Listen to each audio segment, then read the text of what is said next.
It's time for this week's episode of Brandon Sports Talk, featuring in-depth interviews from those who are trending in the world of athletics. And now, here's the host of Brandon Sports Talk, Brandon Pate.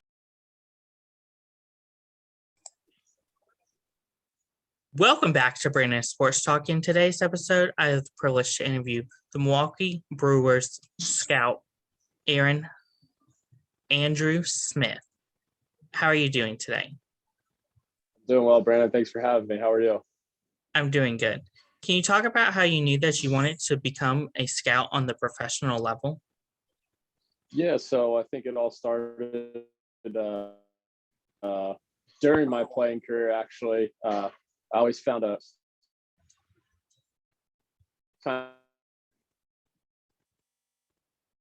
of a picking out who was going to be good and who might kind of be a bust at the professional level. And I always kind of followed the top prospect list in MLB and kind of followed and kept track on those guys. So it was an easy transition once my career ended to kind of pick up things and move into this direction. How did you know that you wanted to work on the professional level of baseball as a scout? I think just the fact that you can impact a major league club with what you're doing and seeing a bunch of guys play and really trying to develop and analyze that talent that your team's going to spend money on in the spring, something that kind of always stood out to me. And I thought it was a really neat thing. And I wanted to be a part of that process. What kind of scout are you? Are you a college scout or are you an area scout, or is there another scout that you are? Yeah, so right now I'm an associate scout for the Brewers, and I kind of travel all throughout the Mid-Atlantic, watching guys from the high school level to collegiate level.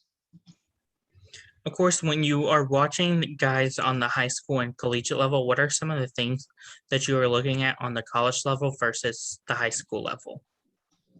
I think at the high school level, you kind of look at pure athleticism and what they can be. Those kids are 17, 18-year-olds, so they're clearly not fully developed yet, and they got a long time to go before they hit the major league ranks. So I think you got to see a little bit into the future with those guys and kind of pick and choose what you're looking at and what they can become, as opposed to college players, a little bit more mature, a little bit more filled out. They've been on a college weightlifting program, college, hitting, throwing program. Their coaching is a little bit better. So you kind of get a better understanding of those guys and where they can be in 2 to 3 years, if they can crack the big leagues or not. So I think that's two of the biggest differences between the college and high school level. Of course, while looking at high school players, what are you looking at in high school players versus obviously on the college level? You kind of know that in the next few years, they're going to be a major leaguer or not. Yeah. So again, I think high school, you got to look at raw athleticism. Are they fast? Are they quick twitched? Can they hit the ball hard? Can they see the ball? You're not getting a lot of those kids in high school level aren't seeing the type of stuff that you see at the collegiate ranks. So it's a little harder to look into the future with those guys. So you really got to compare to what you saw in previous years with previous players and, just really be confident in your ability to scout those kids. Of course, can you talk about how you balance, of course, your work life of going out and scouting out players and, of course, your family life? Yeah, my family and personal life is very important to me. So, I try to spend as much time with those guys as possible. My mom, my dad, my brother. I'm around, we go out to dinner, we hang out, we play golf, all that fun stuff. And then, when you're on the road, you just kind of FaceTime, call and text, let them know how you're doing, and just always stay in touch with those people. What is it like to go on the road almost every week and stuff to see these players play at the toppest level they could? Oh, it's fun. You get to experience some new ballparks, get to experience some new cities, whether it's the food, the atmosphere. It's interesting. So you always kind of excited to get on the road and watch those guys play, because you never know what you're going to see when you get there. What are some of the areas that you cover? So right now, it's my first year. I'm covering anywhere from Philly, Jersey, Western Pennsylvania, New York, and Virginia and Maryland. What is it like to cover, of course, areas where there are other professional teams in those areas and there are more players and that kind of stuff? It definitely makes the trip a little longer and more worth it. You get to kind of knock out two birds with one stone, as they say. Some of the southern states, as you know, have a little bit more of a rich baseball tradition. So you go down there, you might see 5 or 6 kids, as opposed to you're going up to New York to see one kid. So it all kind of varies, but you never know where talent is these days. And people are doing such a great job at developing talent that it's pretty much everywhere. What are some of the things that you look at in players when you are out traveling to look at them? Yeah, so first you get there and kind of just watch their physical makeup. Do they lift? Does it look like they've been hitting the weight room? Does it look like there's present strength and athleticism? Just how they take the field. You're going to watch them swing in a batting practice situation. You'll watch them take in and outfield. Watch their mechanics, watch their throwing mechanics. If it's a pitcher, you watch how they, go about their pregame routine, their throwing program.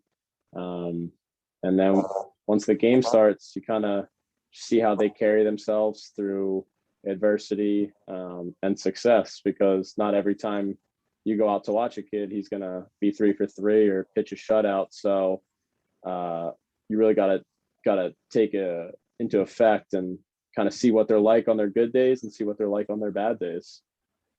Of course, what is some of the differences between evaluating, let's say, a pitcher versus, let's say, a shortstop or an outfielder?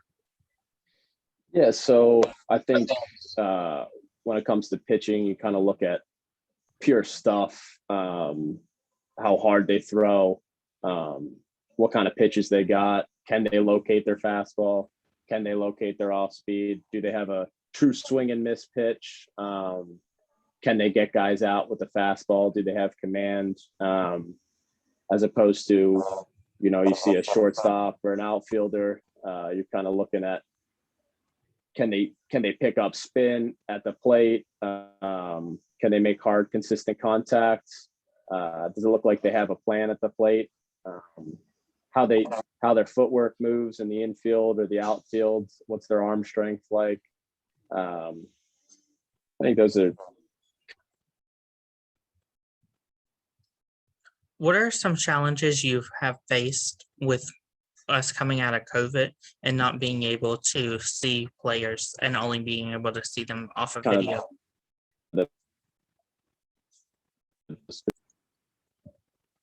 What are some challenges you have faced with us coming out of COVID and stuff where you were able to see them on video and now you're getting to see them play in real life? Yeah, I think, video is a great tool and something definitely worth watching, but there's something to be said about going to see someone in person, see what it looks like on the field, see what it looks like in a game action, and kind of the sounds you hear during that game. Twitter, Instagram is a very good tool to have, but it's not an end all be all. So it's definitely nice to get back out there and watch some real baseball happen. Of course, as a scout, And you saying you're looking at Twitter, Instagram, and that kind of stuff. Are you also looking at, of course, their social media presence, what they post and stuff? Or is that something you're not interested in? No, absolutely. You definitely want to see what these kids are up to on Instagram and Twitter. They definitely shouldn't be, going out partying and posting explicit stuff on their Twitter or Instagram. You'd like to see it being professional because that's eventually what they're going to be one day, is a professional big leaguer. So you take everything and you kind of process that and kind of sees what a makeup is. This is what the kid's makeup is. Of course, during your time as a scout, have you seen some of the players that you have scouted out make it to the professional level, the big league level? So I have not seen anyone I've scouted make it to the big league level, as this is my first year, but I have seen guys and kids I have watched, amateurs in college and the high school level, get drafted as high as, top 10 picks this year. So that was neat to see, and wish those guys the best of luck in their careers. Of course, as those guys get drafted high, what is going through your head when you were like, oh, I've seen them play, so I know how he plays, versus, oh, I haven't seen him play, so I don't know how he plays?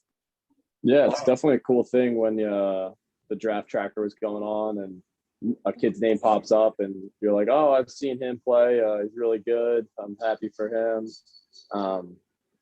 As opposed to, I guess, when you haven't seen a kid, it's, you wish him luck and you kind of Google him, see what he's about a little bit, whether he's a West Coast or Central kid, kind of see what the team's getting and just kind of go from there. What is it like after you've seen the players and, let's say, draft day's happening? How long do you have to prepare for the next draft day?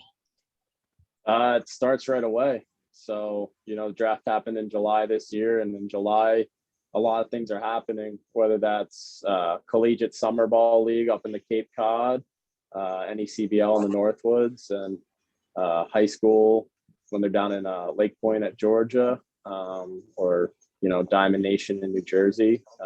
There's baseball going on all the time, and you're right back on the road watching these kids play. What is it like going to Cape Cod, seeing all of the amazing players that have come out of Cape Cod? Yeah, so I actually wasn't able to go to Cape Cod this year, but during my playing career, I was fortunate enough to play for Katuitt in the Cape. So, having that experience and going up there to play was eye-opening. You get to see some of the best talent the collegiate game has to offer, and seeing how those kids go about their business on a day-to-day basis and what they do to prepare to games. And it's special and kind of gave me a better understanding of what I'm looking at when I'm looking at players now. How has, of course, your playing career of playing baseball helped you to where you are now as a scout? Yeah, definitely. Playing 4 years at the collegiate level, seeing some of the best talent there was, whether we were playing non-conference games or in summer ball, it really showed me kind of what the makeup is of a big leaguer and what a kid has to bring every day to kind of make that jump. What is something that you learn now that you didn't know before becoming a scout? I think for the most part, there's a lot of analytical things that I've learned, whether it's tools like Rapsodo, Blast Motion, Hit Tracks, kind of seeing how those numbers dictate some of the stuff that the eyes can't see. So whether that's spin rate, exit velocity, hand speed, all that stuff is kind of really cool. And I'm still learning the ropes on those tools.